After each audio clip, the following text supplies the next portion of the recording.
So this is a 1994 Toyota Carina. It's a right-hand drive import from Japan. I've actually never wrenched on a JDM car. I've never needed to. I've rotated the tires on the Crown Majesta, oil changes, things like that, but I've never had to do any work to them. They seem to always show up perfect, but it's pretty clear that what's going on here is, this thing sat probably for a really long time. For all I know, years, because the brake pads look pretty good, but the brake rotors are hammered. I mean, I could feel like an irregularity here. So I don't know exactly what we're gonna do if the Celica rotors that I have for it don't fit. That's kind of the purpose of this video. I wanted to show you guys, if the parts interchange does happen to work. If not, boy, we're in a pickle, because they never sold this car in the United States, so getting brakes for it will be a hoot. So working on this stuff is just awesome. I mean, this is actually a little bit rusty, but I mean, look at underneath this car. Just insane. I mean, for those of you watching in like Arizona and Florida, whatever, this is normal to you, but I'm up here in the Rust Belt, so I'm in Rochester, and possibly the only area that's rustier than Rochester is Buffalo.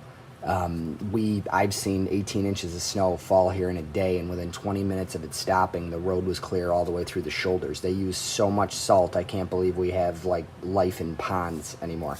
Anyway, point is, our stuff rusts bad. This, I mean, everything just, all the bolts, the caliper bolts, the bracket bolts, everything just came out. The pads slid easy, all nice. But what I'm I'm stoked out of my mind. You just can't tell because I'm exhausted. But these are absolutely, positively identical. So I'm going to stand them up. They are absolutely the same. So just to be like quadruple sure, I'm going to measure the thickness of them, and I'm going to put them both on the ground next to each other and throw a level across them, or a straight edge. I mean, I can eyeball it, a little bit, but just to measure and see that they're exactly the same, because the part numbers don't cross-reference, but there's one spot on Amayama where if you look up all the rotors for the st190 Carina, that it says like AT232 or something Celica, but then you click the Celica and look and see if it cross-references back, and it doesn't. There is a very, very good man on Club Lexus named Arseni. Hope you don't mind me shouting you out, but he's a wealth of knowledge with cross-referencing, and I had ordered the 1994 Toyota Celica rotors and pads on a whim, and they were sitting here in the garage, and then I thought, let me reach out to Arseni, because, I mean, he knows more about these things than Toyota does. And he ironically said that an ST200 Celica, which is the 1994 four headlight model, pads and rotors should fit, and there they are. So thanks, Arseni. So I checked the thickness of both rotors, the distance from the back of the rotor to the front of the part that goes over the hub.